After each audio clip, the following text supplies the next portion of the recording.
So a tough month of football against four quality opponents, and particularly tough without a host of starting players. And Simo, we always hear coaches say, look, we don't want to use injuries as an excuse, but sometimes they're not an excuse, they're just a reason, aren't they? Yeah, not an excuse though.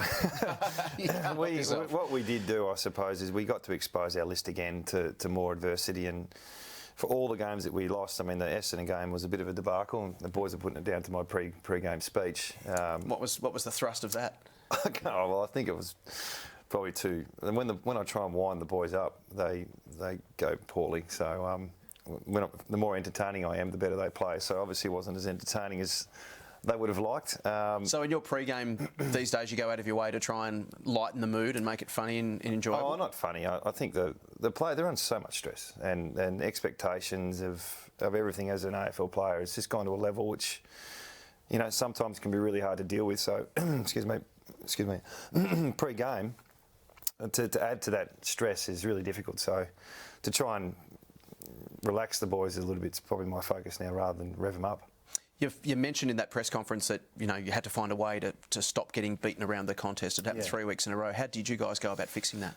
Yeah, look, we've been really role-driven this season, and I think the numbers quite often don't reflect the scoreboard in terms of the data, but that period of time we did get beaten contested ball quite heavily in periods, in particular in the last quarter against Adelaide and first quarter against Essendon. So, you know, when we performed really poorly, it was around the ball, around the contest, and we lacked supply in the front half. So those lapses we need to fix the lapses. So it wasn't really about personnel, it was more about making sure we concentrated for the full 4 quarters. And when we did that, we were in the game most weeks. Jamie, as the forward coach, was this the most challenging month of the season, given what you had to shuffle around on the whiteboard?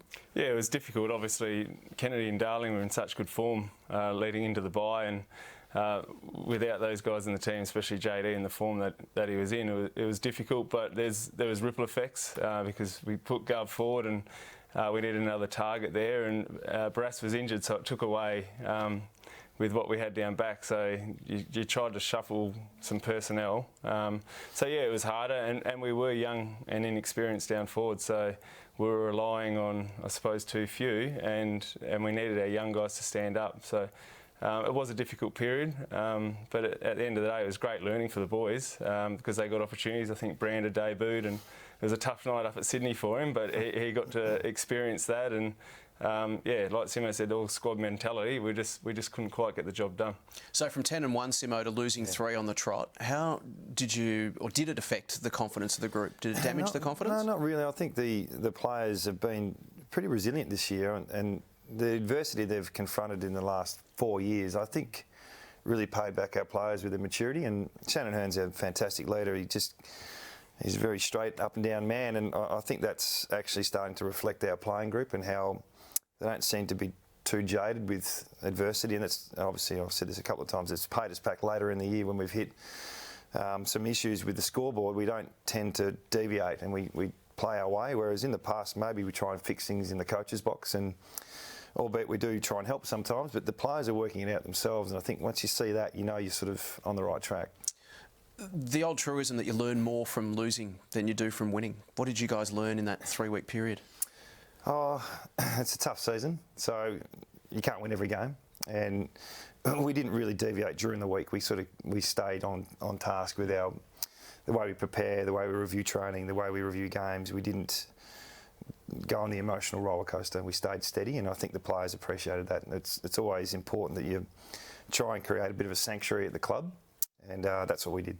It certainly set the scene, Jamie, didn't it? After 3 straight losses, that game against GWS was enormous for a number of reasons. Yeah, it was very important. I think we were still light on down forward, and we had got some guys playing out of position, and they really stepped up in the absence of some key players. And I think our midfield were pretty good that day and got us plenty of supply. But it really did set the scene, and for the rest of the year, and it was an important game.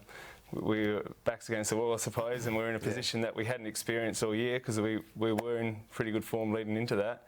But the boys ground away and had a really important win, and it did set us up. Where did you rate that win for the season? That's probably our most important win, I would have thought. We'd lost 3 in a row. We were playing back at home, and we had a forward line that was really inexperienced. And they've been inexperienced all year, but without Kennedy or Darling, you have to rely on, I think we played Scott Lycett as a permanent forward, and Archie played, and Ainsworth, and these guys who played their role, but they're not seasoned forward line players. So to get on top in the midfield, to stand up really well down back, and also hit the scoreboard, I think we might have scored over 100 points that game, or roundabouts, and I thought that was a real springboard to the back half of the year. And just getting that 11th win gave us 2 games closer to our goal. So that steadying win over GWS saw the Eagles snap that 3-game losing streak and hang on to 3rd spot behind Richmond and Collingwood after round 16. The race for the precious double chance was starting to gather speed as West Coast headed to the MCG for a round 17 blockbuster against the Magpies. Let's check out the highlights of West Coast's run home to September.